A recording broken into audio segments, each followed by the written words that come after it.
எவ்வளவு நல்ல ஐடியாவாக இருந்தாலும் டைமிங் ரொம்ப முக்கியம். அதைத்தான் காலம் அறிந்து கடிது செயல் வேண்டும்னு சொல்றார். அப்படி செயல்பட்டா உலகத்தையே கூட வெல்லலாம்.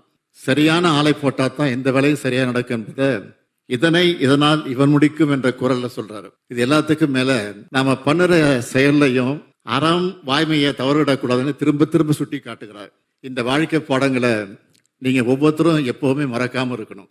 எப்படிப்பட்ட சோதனையான காலத்திலையும் எந்த சூழலிலும் நேர்மை, நம்பிக்கை, பொறுப்பு இது போன்ற விழுமியங்களை கைவிடாதீங்க. லாங் டெம்பர்ல இதெல்லாம் தான் உங்க வாழ்க்கையை உயர்த்த அடித்தளமா இருக்கும். பாவேந்தர் வரிகளான புதியதொரு உலகம் செய்வோம் என உங்க யூனிவர்சிட்டியோட மோட்டாவை நெஞ்சில நிறுத்தி எங்கே போனாலும் துணிச்சலா, புதுமையா, தெளிவா, அதே நேரத்தில் அன்போடவும் அறத்தோடவும் செயல்படுங்க.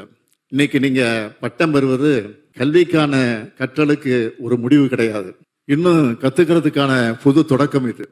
நீங்க எல்லோரும் நல்ல மனிதர்களா, வெற்றியாளர்களா, மாற்றத்தை உருவாக்கும் தலைவர்களா வரணும். நீங்க உயர உயர வளரும் போது உங்களுக்கு கீழே இருக்கிறவங்களே நீங்க தான் கை தூக்கி விடணும். இதுதான் உண்மையான லீடர்ஷிப் குவாலிட்டி.